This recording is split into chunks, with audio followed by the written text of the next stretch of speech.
हेर्नुहोस् देखिसक्नु भएको छ समसामयिक विशेष अन्तर्गत सबैभन्दा सुरुमा चाहिँ एकदमै महत्त्वपूर्ण विषय है, एकदमै तपाईँलाई इक्जाममा सोधिरहने नोबेल पुरस्कार 2025 चाहिँ विभिन्न विधामा प्रदान गरिएका नोबेल पुरस्कारहरू है को कसलाई प्रदान गरियो, के लागि प्रदान गरियो त भन्ने कुरा तपाईँले बुझ्नु पर्यो।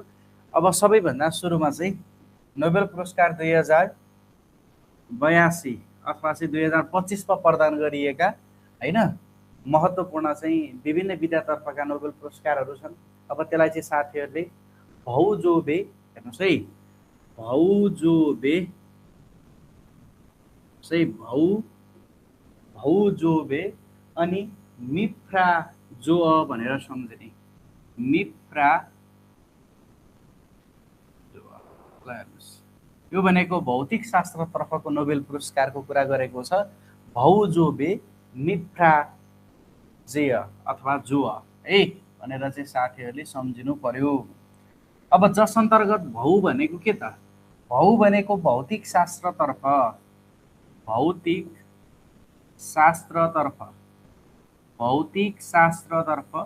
नोबेल पुरस्कार 2025 को कुरा गर्ने हो भने जोबे भनेको छ। जोबे भनेको के? एकमा बेलायतका जोबाट जोन कर्ल्याक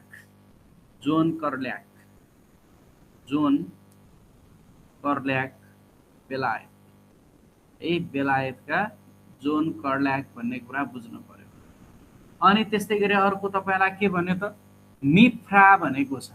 मिफ्रा भनेको फ्राबाट फ्रान्सका, मी भनेको चाहिँ मिसेल एच डेभोरेट है,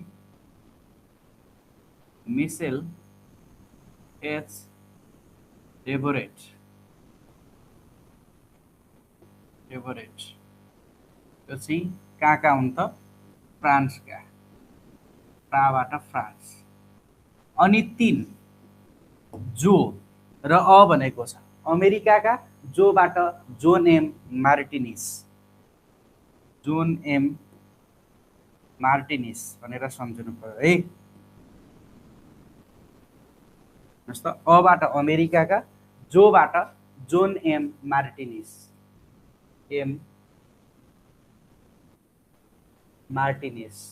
कहाँ हुन् त यिनी? अमेरिकाका हुन्। हेर्नुहोस् यो 3 जनालाई हेर्नुहोस् है, अमेरिकाका जोन एम मार्टिनिस, फ्रान्सका मिसेल एच डेभोरेट होइन अथवा डेभोरेट, अनि यसै गरेर चाहिँ बेलायतका जोन कर्ल्याक, यो 3 जनालाई चाहिँ भौतिक शास्त्रतर्फको नोबेल पुरस्कार 2025 प्रदान गरियो। र कारण भनेको चाहिँ विद्युत सर्किट र ऊर्जा परिमाणीकरण खोजका लागि है। कारण भनेको चाहिँ किन प्रदान गरियो त? यो चाहिँ ऊर्जा परिमाणीकरण र विद्युत सर्किट खोजका लागि,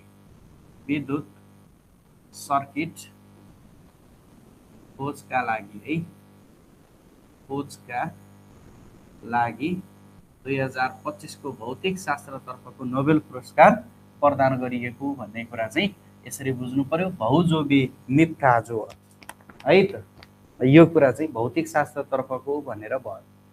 अनि त्यस्तै गरेर अब रसायन शास्त्रतर्फको कुरा गरौँ। रसुजारिय है, रसुजा है, रसुजा रिय ओ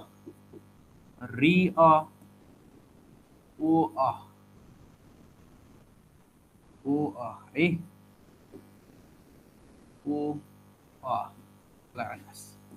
र भनेको रसायन शास्त्र केमिस्ट्री तर्फ, र भनेको चाहिँ रसायन शास्त्रतर्फ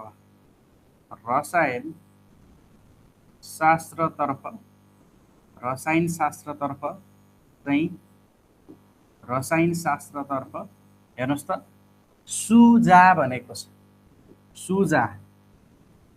सुजा भनेको चाहिँ जापानका सुसुमु किटागावा है, सुसुमु किटागावा जापानका, सुसुमु किटागावा कहाँ हुन् त यी?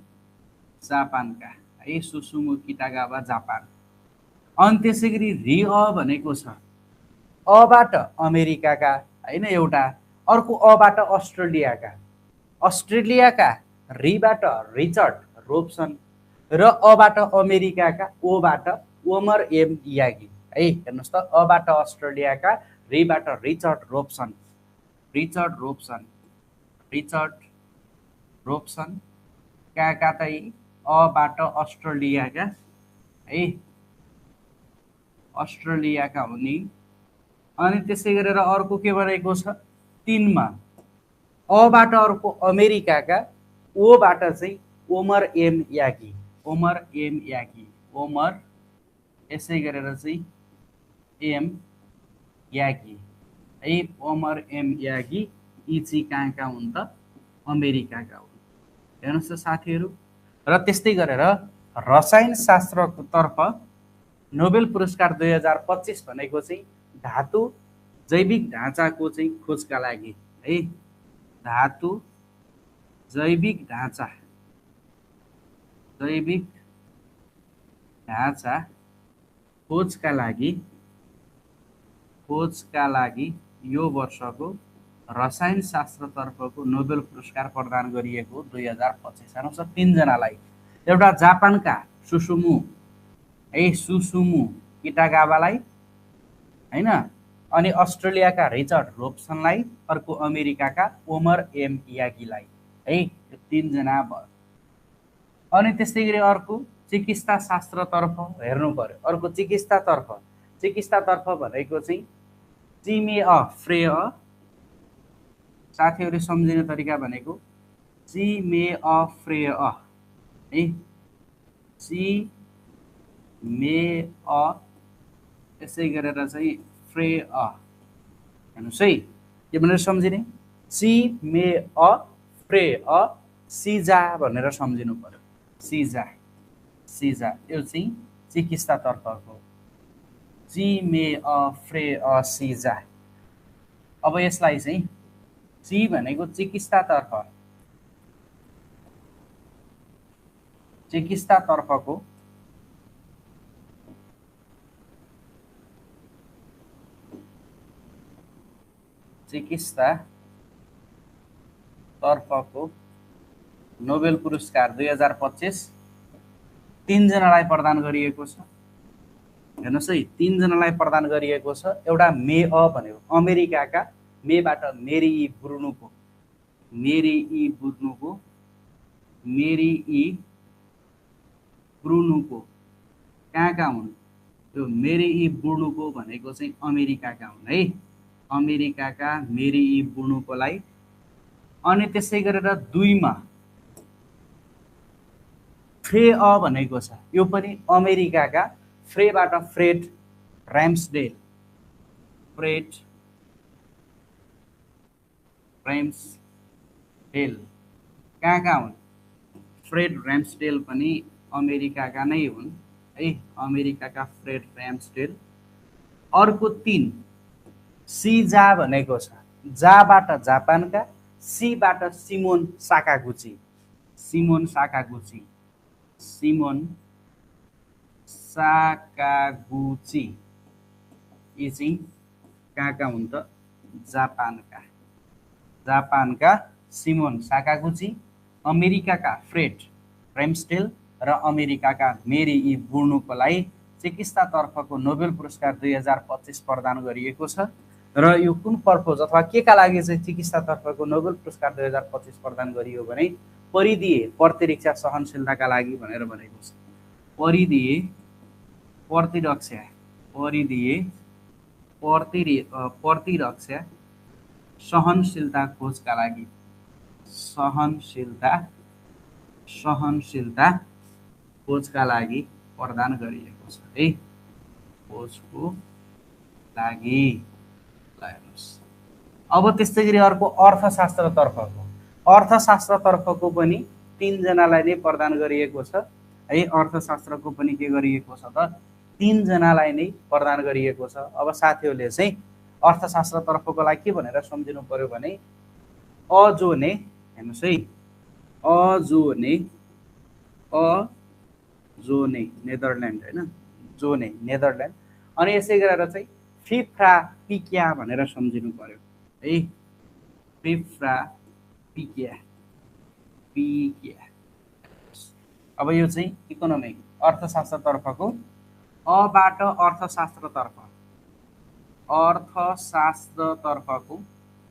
अर्थशास्त्रतर्फको नोबेल पुरस्कार 2025 भनेको चाहिँ जो ने भनेको नेदरल्यान्डका, जो भनेको जोएल मोकिर, जोएल मोकिर कहाँका हुन् त? यी भनेका चाहिँ नेबाट नेदरल्यान्डका हुन्, नेदरल्यान्डका जोएल मोकिर एकजना। दुई भनेको चाहिँ फ्रान्सका, फीबाट चाहिँ फिलिप एगियन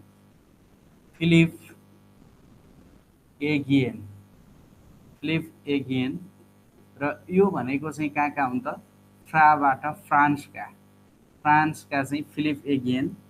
अनि तीनमा क्याबाट क्यानाडाका, पीबाट पिटर होबिट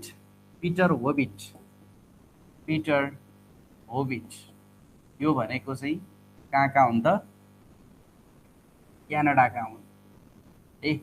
अब यो कारण भनेको चाहिँ के थियो भने दिगो विकास र सृजनशील विनाश मार्फत, जुन दिगो विकास सिद्धान्तका लागि अथवा खोजका लागि, सृजनशील विनाश मार्फत है, दिगो विकास खोजका लागि, सृजनशील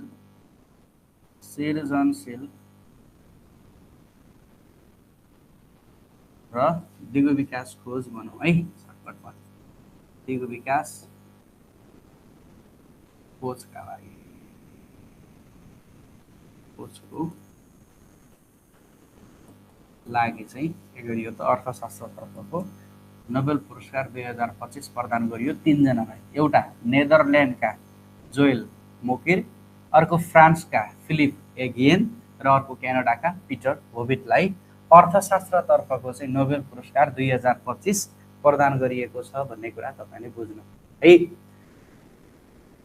अनि त्यस्तै गरेर साथीहरू अर्को रहेको छ है, अर्को रहेको छ सालाह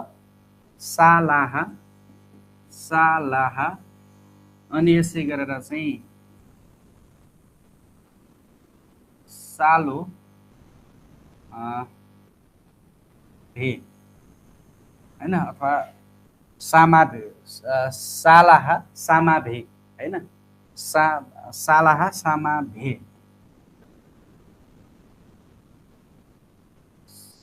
सामाभे हेर्नुहोस् है। सालाह सामाभे भनेको चाहिँ के हो भने, सा भनेको चाहिँ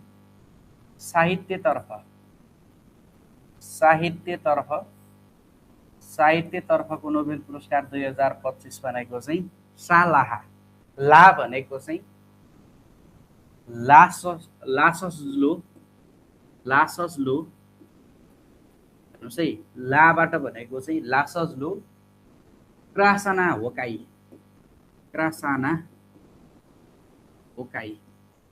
यो चाहिँ कहाँ हुन् त? हबाट हङ्गेरीका, यो भनेको साहित्यतर्फ। अनि अर्को सा भनेको चाहिँ शान्तितर्फ। यो त कति पटक सोध्यो, कति पटक शान्तितर्फको चाहिँ नोबेल पुरस्कार कसलाई प्रदान गरियो भनेर चाहिँ धेरै ठाउँ सोध्यो हैन। Maria Corina माचाडो, Maria Corina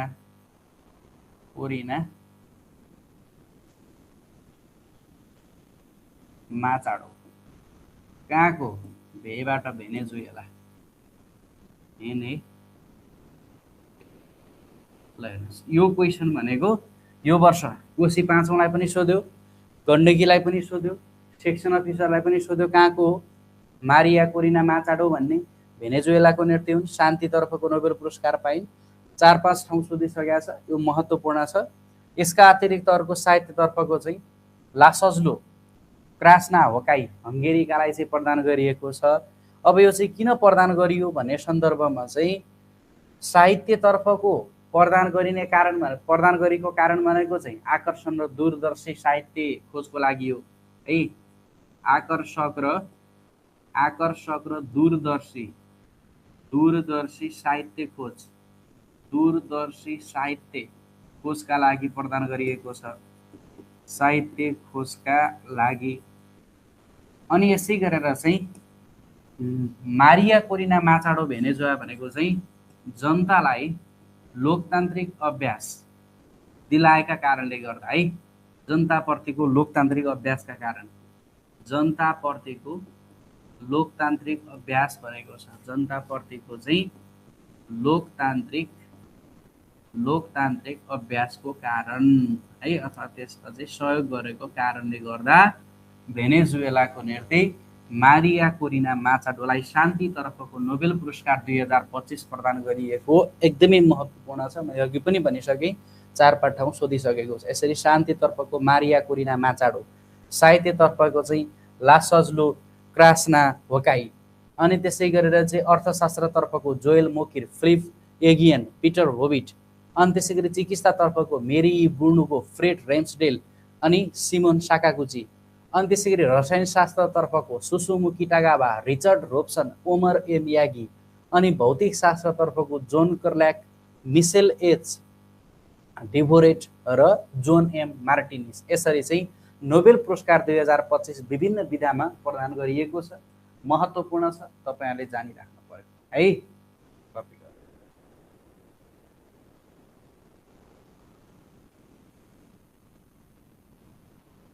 okay, अब यस्तै गरेर अन्य महत्त्वपूर्ण विषयहरू सरसर्ती हेरौँ है त। ल अब यसै गरी अर्को सब टपिक लेख्नुहोस्। 2025 मा नेपाली ब्याङ्कले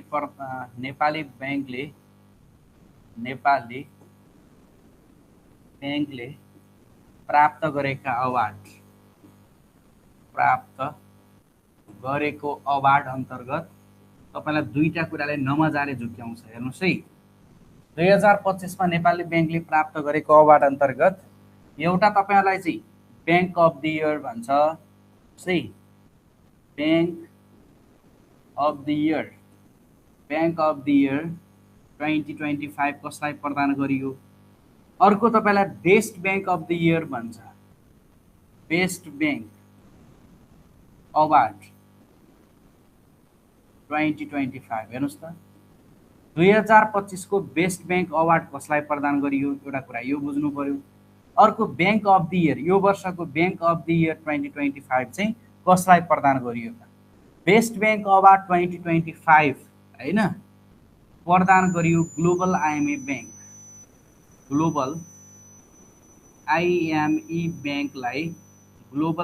ब्याङ्कलाई बेस्ट ब्याङ्क अवार्ड प्रदान गरियो 2025 को। र ब्याङ्क अफ द इयर 2025 भनेको चाहिँ सिटिजन इन्टरनेसनल भनेर भन्छ, सिटिजन इन्टरनेसनल अथवा चाहिँ सिटिजन ब्याङ्क है, सिटिजन्स ब्याङ्क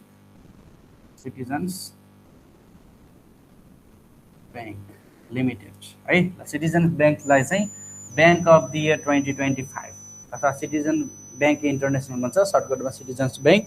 र अर्को best bank award 2025 global IMA bank. यो चाहिँ दुईटा कुरा है, यो विधामा चाहिँ तपाईहरु झुक्किनु भएन साथीहरु है त। ल अब अर्कोमा लेख्नुहोस्, चुच्चे नक्सा सहितको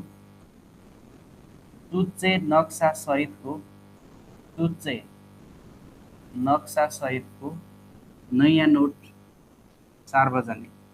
चुच्चे नक्सा सहितको नयाँ नोट सार्वजनिक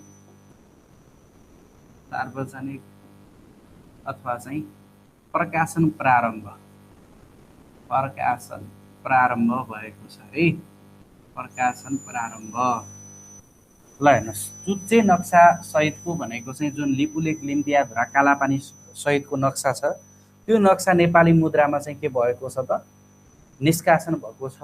र त्यो नेपाली मुद्राको सन्दर्भमा कुन हो, कहिले प्रकाशन भयो, यसको निर्णय कहिले भएको थियो, अनि यसमा हस्ताक्षर कसको छ हैन, कहिलेदेखि प्रकाशन प्रारम्भ भयो, त्यो कुराहरू तपाईले बुझ्नु पर्यो। सबैभन्दा सुरुमा त साथीहरूले चाहिँ के बुझ्नु पर्यो भने यसको निर्णय चाहिँ कहिले गरेको थियो त 2081 वैशाख 20 गते निर्णय है। यो चाहिँ 2081 वैशाख 20 गते 2081 वैशाख 20 गतेको चाहिँ मन्त्री परिषद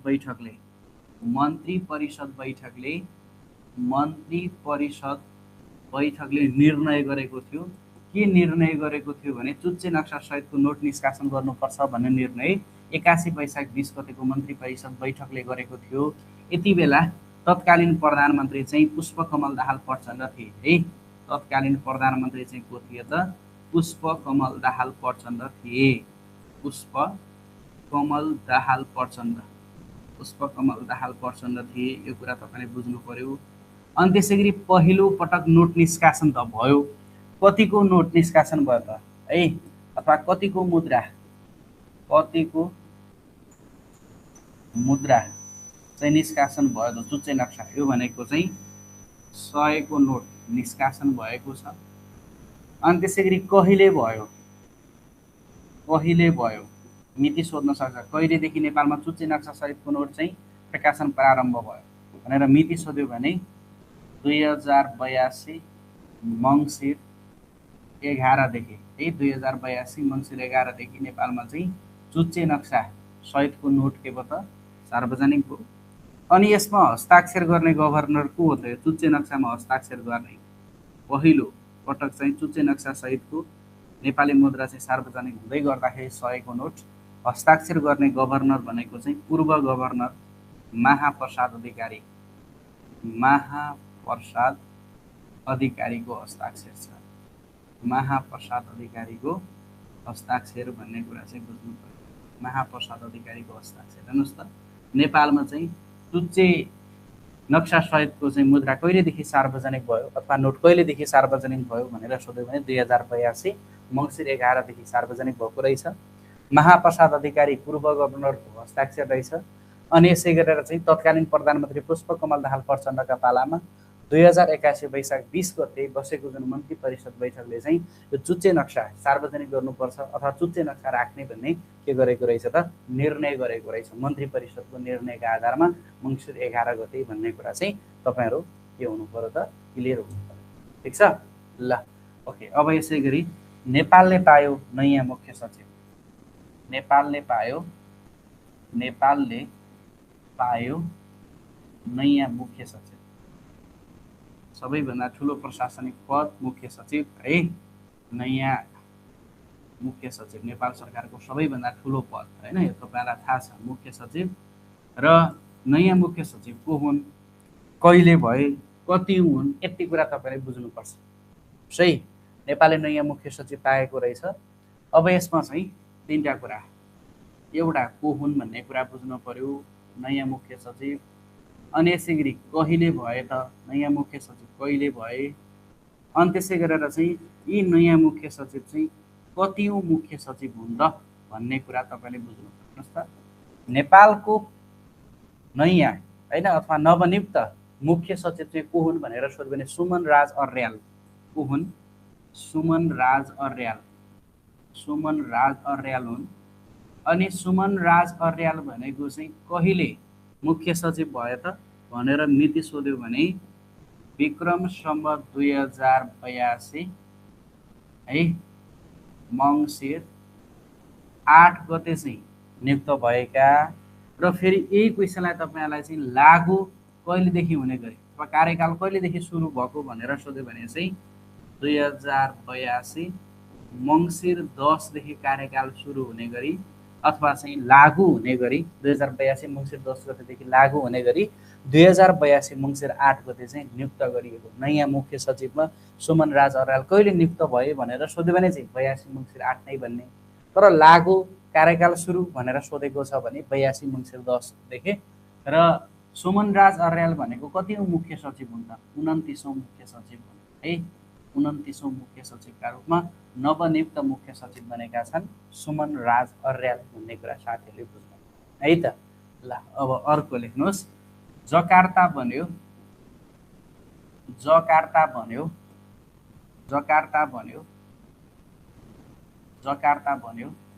विश्वकै धेरै जनसङ्ख्या भएको सहर। विश्वकै धेरै जनसङ्ख्या भएको सहर, धेरै जनसङ्ख्या भएको सहर, जनसङ्ख्या भएको सहर। योभन्दा अगाडि जापान टोकियो भनेर पढ्दै आउनु भएको थियो हो। धेरै जनसङ्ख्या भएको सहर भनेको चाहिँ जापानको टोकियो भनेर पढ्दै आएको होइन। तर त्यो कुरा अब परिमार्जन भएको छ, परिवर्तन भएको छ, अपडेट भएको छ। त्यसलाई उछिनेर अथवा चाहिँ जापानको टोकियोले तेस्रो स्थानमा पुगिसक्यो र इन्डोनेसियाको जकार्ता हेर्नुहोस् त के भन्यो त, विश्वकै धेरै जनसङ्ख्या भएको सहर बनेको छ। अब यसमा चाहिँ युएनओ है, युएनओ संयुक्त राष्ट्र सङ्घको 2025 प्रतिवेदन अनुसार, 2025 को प्रतिवेदन अनुसार हेर्ने हो भने धेरै जनसङ्ख्या भएको सहर, धेरै जनसङ्ख्या भएको सहर बन्यो इन्डोनेसियाको जकार्ता है। धेरै जनसङ्ख्या भएको सहर चाहिँ कुन बनेको छ त, इन्डोनेसियाको जकार्ता। इन्डोनेसियाको जकार्ता चाहिँ अहिले अब विश्वमा सबैभन्दा धेरै जनसङ्ख्या भएको सहर बन्यो इन्डोनेसियाको जकार्ता। कति जनसङ्ख्या छ यसमा, कति जनसङ्ख्या छ त, यसमा चाहिँ इन्डोनेसियाको जकार्तामा 4 करोड 19 लाख जनसङ्ख्या पुग्यो भन्ने छ। 4 करोड, हेर्नुहोस् त, नेपालको जनसङ्ख्या भन्दा धेरै जनसङ्ख्या त एउटा सहरमा छ। 4 करोड 19 लाख जनसङ्ख्या चाहिँ पुगेर इन्डोनेसियाको जकार्ता भनेको चाहिँ धेरै जनसङ्ख्या भएको सहर पुगेको छ। र यो युएनओको 2025 को प्रतिवेदन अनुसार तपाईहरुले धेरै जनसङ्ख्या भएका कम्तीमा है, धेरै जनसङ्ख्या भएका कम्तीमा चाहिँ 5 वटा सहरहरूको क्रम अनुसार चाहिँ बुझ्नु पर्यो। धेरै जनसङ्ख्या भएका 5 सहरको क्रम है, धेरै लेभल 2 मा सोध्न सक्छ। धेरै जनसङ्ख्या भएका 5 सहरहरूको क्रम, 5 सहरहरूको क्रम चाहिँ अब तपाईहरुले कसरी याद गर्नु पर्यो भने साथीहरुले जबटो, जढाटो,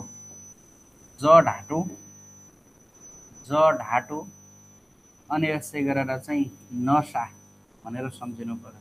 जढाटो नसा भनेको के हो त, जबाट जकार्ता भइहाल्यो, जबाट जकार्ता, अनि त्यसैगरी ढाबाट ढाका, टोबाट टोकियो, नबाट नयाँ दिल्ली, र साबाट साघाई। हेर्नुहोस् त, साघाई। यो 5 वटा भनेको क्रम अनुसार। जकार्ता भनेको चाहिँ कहाँको रहेछ, इन्डोनेसियाको जकार्ता हो। यो चाहिँ धेरै जनसङ्ख्या भएको सहर बनेको रहेछ है। 2025 को नवीनतम तथ्याङ्क अनुसार इन्डोनेसियाको जकार्ता धेरै जनसङ्ख्या भएको सहर बन्यो। दोस्रो स्थानमा ढाका रहेछन्, ढाका, बङ्गलादेशको ढाका है, बङ्गलादेशको ढाका दोस्रो स्थानमा रहेछ। हेर्नुहोस् त, पहिला सबैभन्दा धेरै जनसङ्ख्या रहेको सहर जापानको टोकियो तेस्रो स्थानमा पुग्यो। जापानको टोकियो विश्वको धेरै जनसङ्ख्या भएको सहर भनेर पढ्दै आउनु भयो नि, त्यो चाहिँ तेस्रो स्थानमा पुग्यो। र नयाँ दिल्ली, भारतको नयाँ दिल्ली चाहिँ चौथो धेरै जनसङ्ख्या भएको सहर हो। र अर्को साघाई चीन, यो चाहिँ 5औं धेरै जनसङ्ख्या भएको सहर पुगेको छ। लेभल 2 मा यो सोध्न सक्छ, धेरै जनसङ्ख्या भएको सहर नवीनतम तथ्याङ्क अनुसार चाहिँ धेरै जनसङ्ख्या रहेका 5 वटा सहरको क्रम अनुसार कुन सही छ हैन। जढाटो नसा भनेर सम्झिने। र धेरै जनसङ्ख्या भएको सहर इन्डोनेसियाको जकार्ता बनेको छ। 4 करोड 19 लाख जनसङ्ख्या सहित जकार्ता विश्वकै सबैभन्दा धेरै जनसङ्ख्या भएको सहर बन्यो है। यो कुरा चाहिँ तपाईहरुले बुझ्नु पर्यो है त ल। अनि यसै गरेर चाहिँ अर्को अब कर दिवस 2082। गत वर्ष यो कर दिवसबाट प्रश्न सोधेको थियो संघीय नासोलाई है। कर दिवस 2082, गत वर्ष संघीय नासोलाई चाहिँ कर दिवसको नारा सोधेको थियो। कर दिवस 2082 है। प्रत्येक वर्ष मङ्सिर 1 गते कर दिवस मनाइन्छ, त्यो तपाईलाई थाहा छ। र प्रत्येक वर्ष मनाउने जुन कर दिवस छ, र यो वर्ष पनि 2082 मङ्सिर 1 गते कर दिवस मनाइयो। र तपाईहरुलाई चाहिँ 2082 को कर दिवसको सन्दर्भमा चाहिँ अब कहिले मनाइन्छ त, कर दिवस भनेको कहिले मनाइन्छ प्रत्येक वर्ष मङ्सिर 1 गते कर दिवस मनाइन्छ हो। प्रत्येक वर्ष मङ्सिर 1 गते चाहिँ कर दिवस मनाइन्छ। अनि त्यसै गरी 2082 को कतिौँ हो त? 2082 को कतिौँ कर दिवस हो भनेर सोध्दै गर्दाखेरि 2082 मा 14औं कर दिवस मनाइएको छ। 14औं कर दिवस। अनि त्यसै गरी 2082 को नारा, 2082 को कर दिवसको नारा के हो भनेर सोध्न सक्छ। कर प्रणालीको सार है, कर प्रणालीको सार, लगानीको आधार, कर प्रणालीको सार सार लगानीको आधार भन्ने, लगानीको आधार भन्ने, लगानीको आधार भन्ने नाराका साथ 2082 को कर दिवस मनाइयो। 14औं कर दिवस मङ्सिर 1 गते 2082। अनि त्यसै गरी कर दिवसको अवसरमा साथीहरू के हुन्छ भने प्रत्येक वर्ष सबैभन्दा धेरै कर तिर्ने करदाताहरूलाई सम्मानित गरिन्छ। र यो वर्ष 2082 मङ्सिर 1 गतेको जुन कर दिवसको अवसरमा सम्मानित हुने व्यक्ति को हो होइन, सबैभन्दा बढी आयकर तिर्ने निकाय कुन हो भनेर सोध्न सक्छ। 2082 को कर दिवसको अवसरमा, 2082 को कर दिवसको अवसरमा, 2082 को कर दिवसको अवसरमा धेरै कर तिरेर सम्मानित हुने है, धेरै कर तिरेर सम्मानित हुने व्यक्ति, धेरै कर तिरेर सम्मानित हुने व्यक्ति, सम्मानित हुने व्यक्ति एउटा यो बुझ्नु पर्यो। सम्मानित हुने व्यक्ति को हुन् र चाहिँ आयकर तिर्ने निकाय, सम्मानित हुने व्यक्ति। हेर्नुस् त, कर दिवसको अवसरमा प्रत्येक वर्ष धेरै कर तिर्ने करदाताहरूलाई सम्मान गर्ने गरिन्छ र यो वर्ष पनि 2082 मङ्सिर 1 गते कर दिवसमा चाहिँ सम्मानित गरियो। र सम्मानित होइन चाहिँ हुने व्यक्ति अथवा सबैभन्दा बढी आयकर तिर्ने व्यक्ति भनेर सोध्न सक्छ। कुरा एउटै हो, राजबहादुर शाह है, राजबहादुर शाह। राजबहादुर शाह सम्मानित हुने व्यक्ति। किन सम्मानित भएको त? धेरै आयकर तिरेर है, व्यक्तिगत तर्फ धेरै आयकर तिरेर, धेरै आयकर तिरेर, यो चाहिँ व्यक्तिगत तर्फ साथीहरू है, व्यक्तिगत तर्फ धेरै आयकर तिरेर सम्मानित हुने भनेको चाहिँ रहेछन् राजबहादुर शाह रहेछन् व्यक्तिगत। तर तपाईहरुलाई चाहिँ धेरै आयकर तिर्ने निकाय भनेर सोध्न सक्छ। धेरै आयकर तिर्ने निकाय, धेरै आयकर तिर्ने निकाय भनेको चाहिँ दूरसञ्चार हो है। निकाय भनेको चाहिँ दूरसञ्चार कम्पनी, नेपाल टेलिकम भने हो दूरसञ्चार कम्पनी लिमिटेड, दूरसञ्चार कम्पनी लिमिटेड है। ल हेर्नुस्, नेपाल टेलिकम दूरसञ्चार कम्पनी लिमिटेड भनेको चाहिँ अथवा नेपाल दूरसञ्चार प्राधिकरण भनेको चाहिँ के रहेछ? धेरै आयकर तिर्ने निकाय हैन। नेपाल दूरसञ्चार प्राधिकरण, नेपाल दूरसञ्चार प्राधिकरण, नेपाल दूरसञ्चार प्राधिकरण भन्छ अहिले, दूरसञ्चार प्राधिकरण भने पनि। अनि त्यसै गरेर चाहिँ व्यक्तिगत तर्फ चाहिँ राजबहादुर शाह रहेछन्। यसरी 2082 को आयकर दिवसको कर दिवसको अवसरमा धेरै आयकर तिरेर सम्मानित हुने व्यक्ति र निकायको सन्दर्भमा यो पनि महत्त्वपूर्ण छ। र कर प्रणालीको साथ लगानीमा आधार भन्ने नाराका साथ चाहिँ कर दिवस 2082 मनाइएको छ भन्ने कुरा बुझ्नु पर्यो है त। ल अब यसै गरी अर्कोमा लेख्नुस्, शेख हसिनालाई सुनाइयो मृत्युदण्डको सजाय। शेख हसिनालाई सुनाइयो, शेख हसिनालाई सुनाइयो मृत्युदण्डको सजाय है। शेख हसिनालाई सुनाइयो, हसिनालाई सुनाइयो मृत्युदण्डको सजाय, सुनाइयो मृत्युदण्डको सजाय, मृत्युदण्डको सजाय। को हो शेख हसिना भनेको? त्यो कुरा सबैभन्दा सुरुमा बुझ्नु पर्यो। शेख हसिना भनेको के हो? मृत्युदण्ड सुनाइयो त भनेर भन्यो, किन सुनाइयो त्यो कुरा बुझ्नु पर्यो। शेख हसिना भनेको साथीहरू बङ्गलादेशको पूर्व प्रधानमन्त्री हुन् र उहाँ अहिले भारतको शरणमा हुनुहुन्छ। जसरी नेपालमा 82 भदौ 23 र 24 गते जेनजी आन्दोलन भयो, त्यस्तै गरेर 2023 जुलाई अगस्टमा पनि बङ्गलादेशमा त्यस्तै गरेर चाहिँ विद्यार्थीको चाहिँ आन्दोलन भएको थियो। त्यो पनि एकदमै ठुलो आन्दोलन है। 1400 कति मारिए, 1400 मारिने गरी होइन, 25,000 धेरै घाइते हुने गरी त्यति ठुलो चाहिँ विद्यार्थी आन्दोलन भयो। खासमा चाहिँ कोटा सिस्टमको कारणले गर्दाखेरि चाहिँ सुरु भएको जुन विद्यार्थी आन्दोलन छ त्यसमा चाहिँ राज्यले दमन गर्यो र 1400 बढीको के भयो त मृत्यु भयो। र त्यही कारणले गर्दाखेरि चाहिँ विद्यार्थी आन्दोलन चाहिँ चर्किरहेको थियो र शेख हसिना त्यति बेला चाहिँ भारत भागेर भारत पुगेकी थिइन् होइन, तनावग्रस्त भइसकेपछि। त्यही सन्दर्भका कारणले गर्दा भारतको विशेष अदालतले चाहिँ मानवता विरुद्धको आधारमा अथवा मानवता विरुद्धको कसुरमा चाहिँ 2025 नोभेम्बर 17 मृत्युदण्डको सजाय सुनाएको छ। अब सबैभन्दा सुरुमा को हुन् शेख हसिना, त्यहाँबाट नै सुरु गरौँ है बुझ्ने गरी तपाईँहरूले। को हुन् शेख हसिना, को हुन् शेख हसिनाबाट सुरु गरौँ है। शेख हसिनालाई चाहिँ मृत्युदण्ड त सुनाइयो, को हुन् त शेख हसिना भनेको त्यो कुरा बुझ्नु पर्यो। शेख हसिना भनेको चाहिँ 2023 जुलाई अगस्टमा 2023 जुलाई अगस्ट यो चाहिँ लामो समयमा चलेको थियो। जुलाई अगस्ट महिनामा भएको, जुलाई अगस्ट महिनामा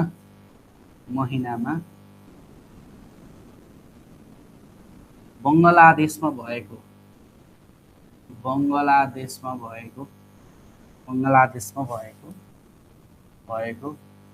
विद्यार्थी आन्दोलन हुँदा तत्कालीन प्रधानमन्त्री है शेख हसिना थिइन्। तत्कालीन प्रधानमन्त्री चाहिँ शेख हसिना थिइन् र तत्कालीन प्रधानमन्त्री शेख हसिना हुँदाखेरि चाहिँ अथवा यो विद्यार्थी आन्दोलनमा 1400 भन्दा प्लस मारिएका थिए। 1400 प्लस विद्यार्थी के गरेका थिए त मारिएका थिए। अनि यसै गरेर चाहिँ 25,000 प्लस चाहिँ घाइते भएका थिए होइन। 25,000 प्लस घाइते, 1400 प्लस मारिएका। अनि शेख हसिनालाई चाहिँ मृत्युदण्डको सजाय चाहिँ कहिले सुनाइयो त भनेर तपाईँहरू सोध्यो भने 2025 नोभेम्बर 17मा है। 2025 नोभेम्बर 17मा चाहिँ सजाय सुनाइएको र कारण भनेको चाहिँ मानवता विरुद्ध नै हो है सुनाइएको। र अहिले चाहिँ शेख हसिना भनेको चाहिँ भारतको शरणमा छन् है। शेख हसिना भनेको चाहिँ भारतको शरणमा छन्। मानवताको विरुद्धको कसुरमा 2025 नोभेम्बर 17मा चाहिँ शेख हसिनालाई मृत्युदण्डको सजाय सुनाइएको रहेछ। कारण भनेको चाहिँ 2023मा बङ्गलादेशमा भएको जुन विद्यार्थी आन्दोलनमा होइन भएको जुन सरकारले जुन गरेको दमन र अन्यायपूर्ण चाहिँ शक्ति सङ्घर्षकै कारणले गर्दा हो है त। यसरी चाहिँ तपाईँले बुझ्नु पर्यो। ठिक छ साथीहरू। ल अब यसै गरी नेपालमा स्थापना भयो पहिलो एआई केन्द्र। अफिसरलाई सोधेको थियो यो क्वेसन। नेपालमा स्थापना भयो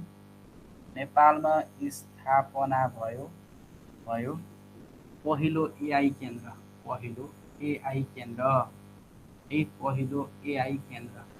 यो क्वेसन अफिसरलाई 2082 सालमा सोधेको क्वेसन हो है।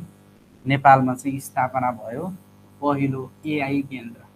अब यसमा चाहिँ एउटा कहिले स्थापना भयो, अर्को भनेको कसले स्थापना गरे त एआई केन्द्र भन्ने कुरा तपाईँले बुझ्न पर्यो। हेर्नुहोस् त, कहिले स्थापना भयो अनि अर्को चाहिँ कसले स्थापना गरे। नेपालको पहिलो एआई केन्द्रका रूपमा चाहिँ कहिले स्थापना भयो भनेर भन्दै गर्दाखेरि विक्रम सम्वत 2082 कार्तिक 24 गते 2082 कार्तिक 24 गते चाहिँ स्थापना भयो पहिलो एआई केन्द्र। र कसले स्थापना गरे त तत्कालीन सञ्चार तथा सूचना मन्त्री जगदीश खरेल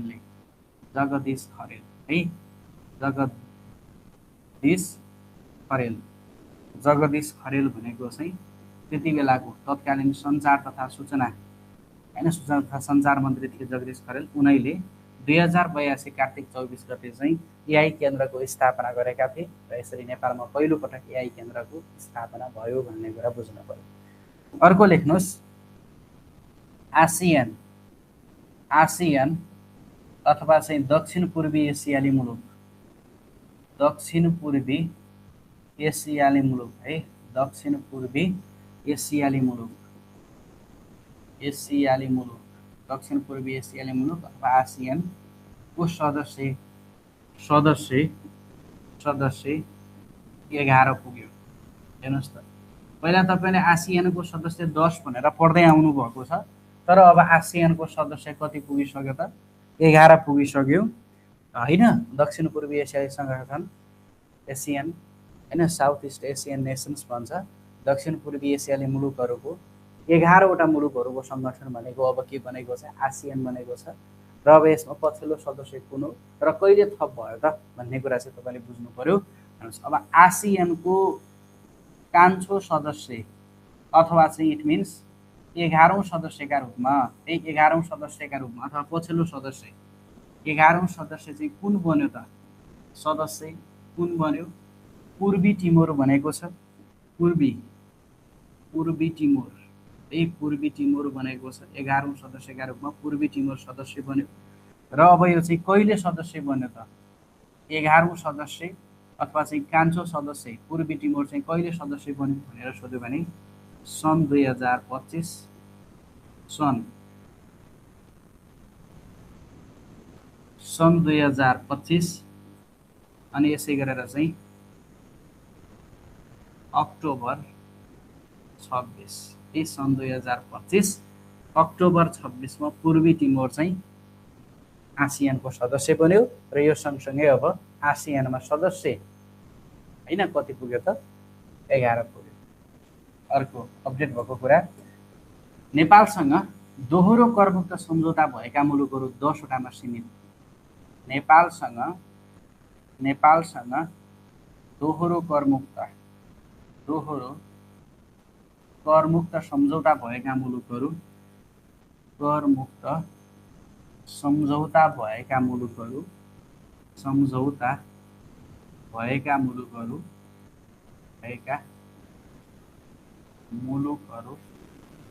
10 मा सीमित है, 10 वटामा सीमित। के भन्न खोजे होला? यो 10 वटामा सीमित भन्न खोजेको के होला त? पहिला 11 वटा थियो साथीहरू नेपालसँग दोहोरो करमुक्त सम्झौता गर्ने, र अहिले 10 वटा पुग्यो। सर यो बढ्नु पर्ने झन् कसरी घट्ला र भन्ने तपाईँलाई लाग्ला। दोहोरो करमुक्त सम्झौता भनेको चाहिँ पहिला 11 वटा मुलुकहरूसँग दोहोरो करमुक्त सम्झौता थियो, र नेपाल र मरिसससँग भएको जुन 1979 अगस्त 3 मा दोहोरो करमुक्त सम्झौता छ त्यो चाहिँ के भएको छ? रद्द भएको छ। र यो सँगसँगै चाहिँ नेपालसँग दोहोरो करमुक्त सम्झौता हुने मुलुकहरू पहिला 11 वटा थिए भने अब 10 वटा मुलुकमा मात्रै सीमित भएको छ है। यसमा चाहिँ के बुझ्नु पर्यो भने नेपाल र मरिसस बीच भएको, नेपाल र मरिसस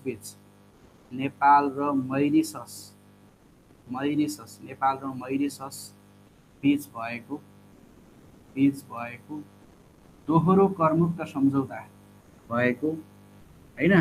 अब यसलाई चाहिँ कहिले भयो त? 1979 अगस्त 3 मा भएको थियो।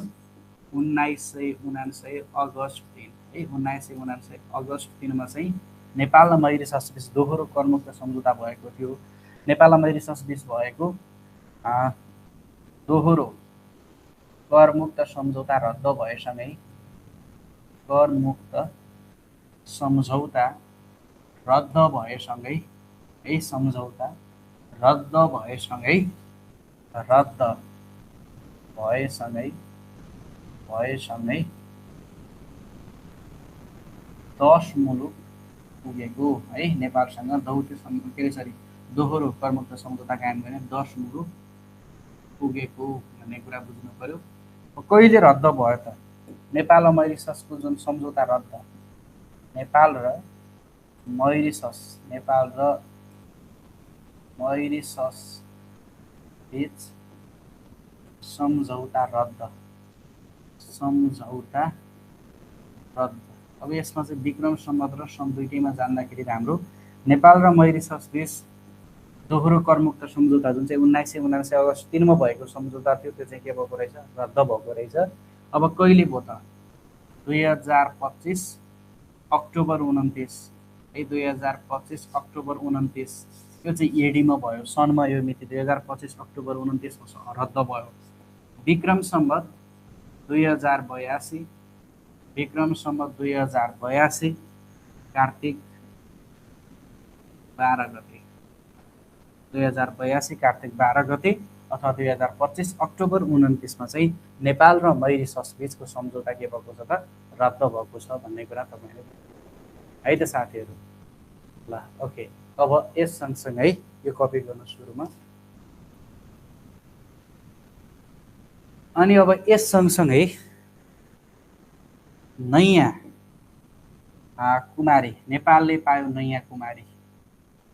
नेपालमा नयाँ कुमारी चयन, नयाँ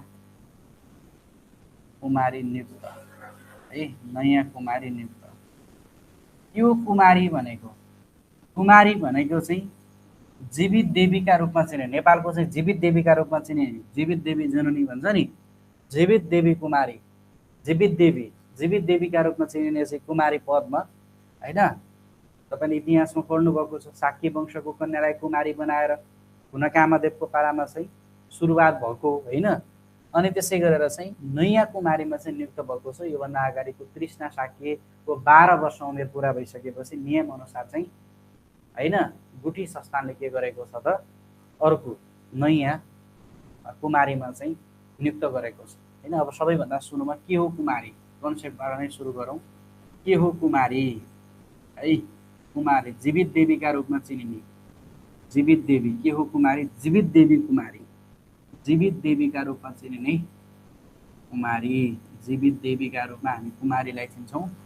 अनि त्यसै गरी यो चाहिँ गुण कामदेवका पालामा सुरु भएको है, गुण कामदेवका पालामा, गुण कामदेवको पालामा सुरु भन्ने कुरा बुझ्नु पर्यो। गुण कामदेवको पालामा चाहिँ सुरु भएको हो। कुन वंशको, शाक्य वंशको कुमारी भनेको चाहिँ कुन वंशको हुन्छ, शाक्य वंशको कन्या, शाक्य वंशको कन्या हुन्छ कुमारी है। शाक्य वंशको कन्यालाई कुमारी बनाई हैन चाहिँ पूजा गर्ने प्रचलन गुण कामदेवको पालादेखि सुरु भयो। फेरि तपाईलाई कुमारी रथ यात्रा भनेर सोध्यो भने चाहिँ कुमारी रथ यात्रा सुरु, कुमारी रथ यात्रा सुरु भनेको चाहिँ कसकोदेखि, कसको पालादेखि भएको हो त, कुमारी रथ यात्रा सुरु भनेको चाहिँ जयप्रकाश मल्ल है, जयप्रकाश मल्लको पालादेखि चाहिँ कुमारी रथ यात्रा सुरु भयो। तर कुमारी शाक्य वंशको कन्यालाई चाहिँ कुमारी बनाई पूजा गर्ने प्रचलन चाहिँ यो गुण कामदेवले प्रचलनमा ल्याएका हुन्। अनि अब यस्तै गरेर चाहिँ नयाँ कुमारी चाहिँ को र कहिले, नयाँ कुमारी को बनिन् त ए, को र कहिले, यो कुरा तपाईँले बुझ्नु पर्यो। अब को चाहिँ आर्य तारा शाक्य हो है, को त आर्य तारा शाक्य, आर्य तारा शाक्य नेपालको चाहिँ नयाँ कुमारीमा चाहिँ नियुक्त हुनुभएको आर्य तारा शाक्य हुनुहुन्छ है, आर्य तारा शाक्य। अनि त्यसै गरी कहिले, अब यो कहिले भनेको चाहिँ एउटा निर्णय चाहिँ गुठी संस्थानले कहिले गर्यो, अर्को भनेको चाहिँ नियुक्त, तपाईँले अर्को नियुक्त बुझ्नु पर्यो। आर्य तारा शाक्यलाई चाहिँ कुमारी पदमा कहिले नियुक्त गरियो त भन्ने कुरा बुझ्नु पर्यो। जस्तै एउटा चाहिँ नियुक्त, अर्को भनेको गुठी संस्थानको निर्णय। यो चाहिँ के हो भने 2082 असोज 9 गतेको गुठी संस्थानको चाहिँ निर्णय अनुसार 2082 असोज 14 गते चाहिँ आर्य तारा शाक्य के हुनुभएको थियो त, कुमारी पदमा नियुक्त हुनुभएको थियो। र यसअघि चाहिँ को हुनुहुन्थ्यो, तृष्णा शाक्य हुनुहुन्थ्यो है, यसअघि चाहिँ तृष्णा शाक्य हुनुहुन्थ्यो, तृष्णा शाक्य हुनुहुन्थ्यो। र उहाँको चाहिँ 12 वर्ष उमेर पुरा भइसकेपछि नयाँ कुमारीको रूपमा चाहिँ कसलाई चयन गरिएको रहेछ, आर्य तारा शाक्य। यसरी चाहिँ जीवित देवीका रूपमा चिनिने कुमारी पदमा नियुक्त हुनुभएको नयाँ कुमारी चाहिँ को हुनुहुँदो रहेछ त, आर्य तारा शाक्य हुनुहुँदो रहेछ भन्ने कुरा बुझ्नु पर्यो है। ठिक छ। अब यसै गरी लेख्नुहोस्, नेपालमा राष्ट्रिय निकुञ्जको सङ्ख्या कति पुग्यो त, 13 पुग्यो। अर्को अपडेट भएको महत्त्वपूर्ण कुरा, नेपालमा राष्ट्रिय निकुञ्जको सङ्ख्या, राष्ट्रिय निकुञ्जको सङ्ख्या राष्ट्रिय निकुञ्जको सङ्ख्या 13 पुग्यो। नेपालमा राष्ट्रिय निकुञ्जको सङ्ख्या 13 पुग्यो। यो चाहिँ भएको के हो त? अनि यसै गरेर चाहिँ धेरैजना साथीहरू सर यसको क्षेत्रफल कति हो, के हो, कहिले भएको भनेर धेरैजना साथीहरूले सोध्नुहुन्छ है। सोसियल मिडियामा पनि धेरै कुराहरू देख्नुभयो तपाईँले, क्षेत्रफलकै सन्दर्भमा 2-3वटा कुराहरू आयो र यसमा के बुझ्नु पर्यो भने राष्ट्रिय निकुञ्जको चाहिँ अरू केही भएको होइन। जसरी चाहिँ रुकुम र नवलपरासीलाई टुक्र्याएर रुकुम पश्चिम, रुकुम पूर्व, नवलपरासी पूर्व र नवलपरासी पश्चिम बनायो, केही जिल्लाहरू टुक्र्याइएको हो नि, अरू छुट्टै ल्याएर चाहिँ जिल्ला 75बाट 77 बनाएको होइन नि। हो त्यस्तै गरेर राष्ट्रिय निकुञ्ज पनि पहिला 12वटा थियो, अहिले 13वटा पुग्यो। अरू केही पनि भएको होइन। जुन नेपालको सबैभन्दा ठुलो राष्ट्रिय निकुञ्ज छ सेफोक्सुन्डो राष्ट्रिय निकुञ्ज, त्यो चाहिँ 2टा जिल्लामा थियो, एउटा डोल्पा अर्को मुगु। त्यो 2टा जिल्लामा रहेको जुन सेफोक्सुन्डो राष्ट्रिय निकुञ्ज छ त्यसलाई टुक्र्याइयो।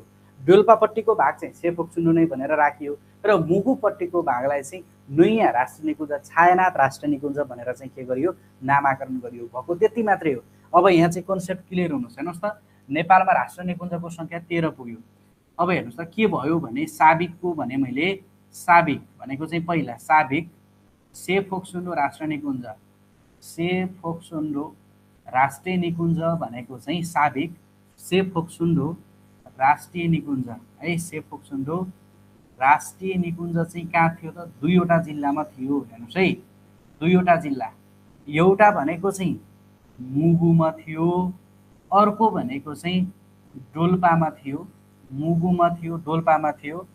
यो मुगुपट्टिको भूभाग भनेको चाहिँ 843 वर्ग किलोमिटर थियो है, 843 वर्ग किलोमिटर।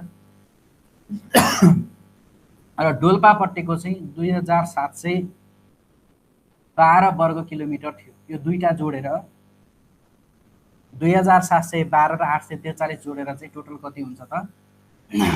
3555 वर्ग किलोमिटर हुन्छ।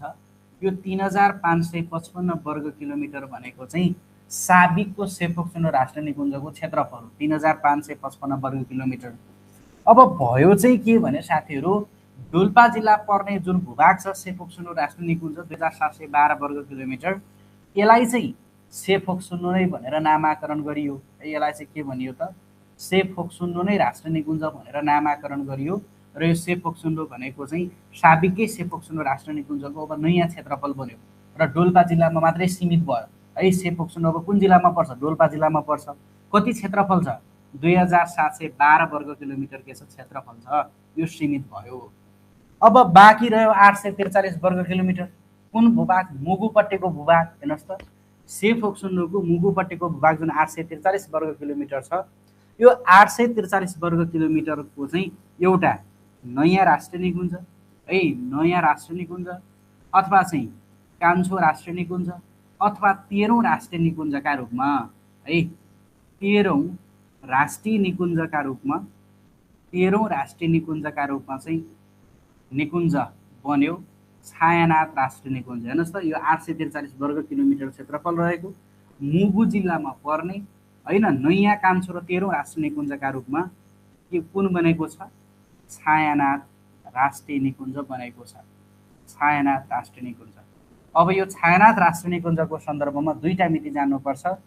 एउटा चाहिँ राष्ट्रिय निकुञ्ज कहिले बनेको छ है, कहिले राष्ट्रिय निकुञ्ज बन्यो।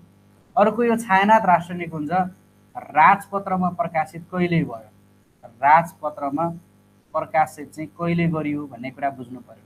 नयाँ राष्ट्रिय निकुञ्ज अथवा कान्छो राष्ट्रिय निकुञ्ज 13औं राष्ट्रिय निकुञ्जका रूपमा राष्ट्रिय निकुञ्ज बनेको छायानाथ राष्ट्रिय निकुञ्ज चाहिँ 2082 भदौ 13 गतेको चाहिँ निर्णय अनुसार राष्ट्रिय निकुञ्ज बनेको होइन, 2082 भदौ 13 गते। र राजपत्रमा प्रकाशित भनेको चाहिँ 2082 असोज 23 गतेको राजपत्रमा प्रकाशित। हेर्नुहोस् त, 2082 असोज 23 मा राजपत्रमा प्रकाशित भयो। राजपत्रमा प्रकाशित गरिसकेपछि 843 वर्ग किलोमिटर भनेर समावेश गरियो। र यो चाहिँ कहिले नयाँ राष्ट्रिय निकुञ्ज बनेको थियो भनेर सोध्यो भने 82 भदौ 13। क्लियर हुनुभयो अब के रहेछ भन्ने कुरा? कन्सेप्ट क्लियर बोल भन्नुहोस् त। राष्ट्रिय निकुञ्ज भएको के रहेछ भन्ने कुरा क्लियर भयो? ल क्लियर भयो नि। अब कन्फ्युज छ त? Any confuse? ल भन्नुहोस् है, कन्फ्युज छ भने सोध्नुहोस्। होप तपाईँहरू क्लियर हुनुभयो होला अब है। ल यही हो राष्ट्रिय निकुञ्जको सन्दर्भमा भएको यही हो, यसरी चाहिँ बुझ्ने। ठिक छ। ल अब अन्तिममा आफ्नै रेकर्ड तोड्दै कामिरिता शेर्पा बने, आफ्नै रेकर्ड तोड्दै, आफ्नै रेकर्ड तोड्दै, आफ्नै रेकर्ड तोड्दै है, आफ्नै रेकर्ड तोड्दै कामी रिता शेर्पा, यो पुरुष हुन् है, नाम चाहिँ कामी रिता भए पनि कामी रिता शेर्पा बने, कामी रिता शेर्पा बने धेरै सगरमाथा चढ्ने व्यक्ति है, धेरै पटक सगरमाथा चढ्ने व्यक्ति, धेरै पटक सगरमाथा चढ्ने व्यक्ति, आफ्नै रेकर्ड तोड्दै कामिरिता शेर्पा बने धेरै पटक सगरमाथा चढ्ने व्यक्ति। कामिरिता शेर्पा भनेको सबैभन्दा धेरै पटक सगरमाथा चढ्ने व्यक्ति हो भन्ने कुरा तपाईँलाई थाहा छ। र अब यस सन्दर्भमा चाहिँ कामिरिता शेर्पा चाहिँ अहिलेसम्म कति पटक सगरमाथा चढे र पछिल्लो पटक चाहिँ कहिले सगरमाथा चढेका छन् त भनेर सोध्न सक्छ। हालसम्म 31 पटक, हालसम्म कामिरिता शेर्पाले कति पटक? 31 पटक चाहिँ सफल रूपमा सगरमाथा आरोहण गरिसकेका छन् र 31औं पटकको आरोहण, 31औं पटक कामिरिता शेर्पाको 31औं पटकको आरोहण भनेको चाहिँ 31औं पटकको आरोहण, कामिरिता शेर्पाको 31औं पटकको आरोहण भनेको चाहिँ 2082 होइन त, विक्रमसम्म 2082 जेठ 13 गते 31औं पटकको आरोहण भयो र 30औं पटक चाहिँ गत वर्ष हो 81 जेठ 9 मा चाहिँ 30औं पटक है, यो पनि जानिराख्नुहोस्। 30औं पटक चाहिँ 81 जेठ 9 मा हो, 2081 जेठ 9 मा चाहिँ 30औं पटक हो र 31औं पटक सफल आरोहण सम्पन्न गरिसकेका छन् कामिरिता शेर्पाले 81 जेठ 13 गते है त। ल यसरी चाहिँ कामिरिता शेर्पा भनेको धेरै पटक सगरमाथा चढ्ने व्यक्ति हो। ल साथीहरू, अब सञ्चारको अन्तिम चरण। ल भन्नुहोस्, आजको रेगुलर क्लासले चाहिँ तपाईँलाई कति इफेक्टिभ भयो त? ल बुझिन्छ? ल भन्नुहोस् कस्तो लाग्यो? जस्तो लाग्यो त्यस्तै सल्लाह तथा सुझाव दिनु होला। र साथीहरू, जानकारीका लागि तपाईँहरूलाई चाहिँ एकदमै लिमिट कपीका रूपमा समसामयिक समीक्षा बुक बजारमा छ। यदि तपाईँहरूलाई चाहिँ समसामयिक बुक चाहिन्छ भने अहिले मार्केटमा भएका समसामयिक बुकमध्ये एकदमै चाहिँ पढ्न सजिलो हुने गरी र सबैभन्दा अपडेटेड समसामयिक बुक यही हो। समसामयिक समीक्षा एकदमै लिमिट कपी बुक बजारमा गएको छ। काठमाडौँ भ्यालीभित्र जम्मा 315 र काठमाडौँ भ्याली बाहिर जम्मा 400 मै तपाईँले बुक पाउनुहुन्छ। र यसमा तपाईँलाई समसामयिक मात्रै नभएर आर्थिकका अन्य कुराहरू जस्तै सोरु योजना, अनि यसै गरी आर्थिक सर्वेक्षण 2081-82, मौद्रिक नीति, राष्ट्रिय गौरवको आयोजना, 12औं राष्ट्रिय गणना, कृषि गणना होइन, अनि यसै गरी नीति तथा कार्यक्रम लगायतका सार्वजनिक संस्थानको महत्त्वपूर्ण जुन तपाईँलाई रिटर्नमा काम लाग्ने टपिकहरू छन्। र यदि तपाईँलाई चाहिन्छ भने धेरै मूल्य छैन, खाजा खर्च 315 मा तपाईँले बुक पाउन सक्नुहुन्छ।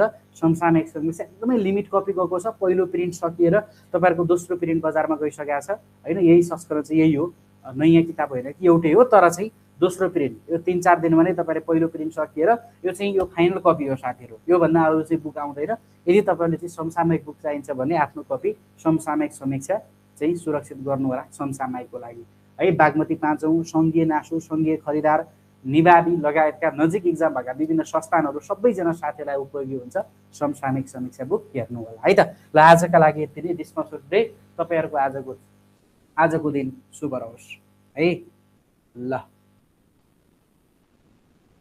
ल ओके।